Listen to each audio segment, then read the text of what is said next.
Okay, so now what we're going to do is we're going to graph cotangent. So you saw what tangent looks like. Looks like this. In the book, looks like this. Oops. I've got too much stuff on the table. Looks like this. Now, cotangent looks like this. So if you compare the two, the only difference is tangent crosses through the origin.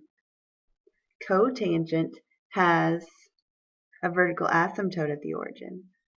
Also, you notice their arrows go in different directions. So tangent rises from left to right, whereas cotangent falls from left to right.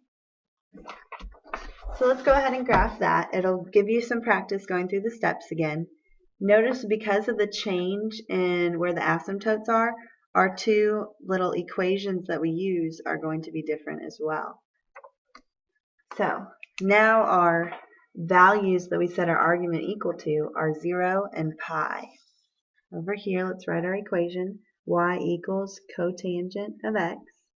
Notice our argument is x again, so that's going to make this pretty easy. We're going to do step 1, do x equals 0 and x equals pi. Those are our two asymptotes.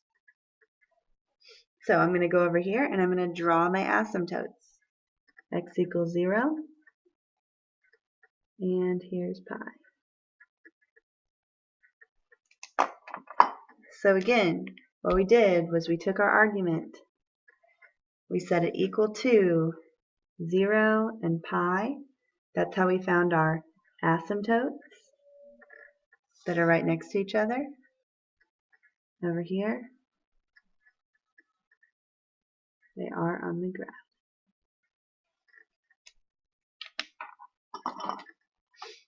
Okay, step 2, we're going to identify the x-intercept by adding the two asymptotes together and dividing by 2. So step 2, let's add these two asymptotes together. That's going to give us our x-intercept. So 0 plus pi divided by 2, that's pi over 2. So our x-intercept is pi over 2, comma 0. Right here, right in the middle. Some of you don't even have to do the math to know where that x-intercept is going to fall. And remember, the definition of an x-intercept is that's where it crosses the x-axis, so this makes sense. So one more time, we identified the x-intercept by adding the two asymptotes and dividing by 2. You can see that process over here. We took our asymptotes, added and divided by 2, and then there it was, and we graphed it. Step 3. We're going to find the 2 points between the asymptotes and the x-intercept. So we're going to find these 2 points between the asymptotes and the x-intercepts. Basically, halfway between asymptote, x-intercept, and then halfway between 0 and asymptote. Alright, and these have y-coordinates of a and negative a. Notice the difference. There's some slight differences here. Tangent goes negative to positive.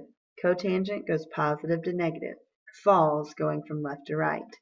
Just a little thing that you need to make note of. So, when we do step 3, you can either look at the graph and just realize that halfway between 0 and pi over 2 is pi over 4. Or you can add the two together. I'm going to call this x sub 1. We're going to take our asymptote plus the x value of our x-intercept, add them together, divide by 2, you get pi over 4. So that point is going to be pi over 4, 1, because our a is 1. And remember, we start with the positive a, and our next point is going to have the negative a. So that's going to be right here. Okay, now for our other x value, halfway between pi over 2 and pi, some of you may know that's 3 pi over 4. But if you don't, that's okay. I'm going to call this x sub 3. and I'm going to add together my x-intercept and my other asymptote, divide by 2, and when you do that math, I'm not going to do it here, but when you do that math, you do get 3 pi over 4. So the point is going to be 3 pi over 4, comma, negative a. Our a in this problem is 1, so that's our point. Now we graph it. Draw a smooth curve. I'm going to add some color here so you can see that these are our other points.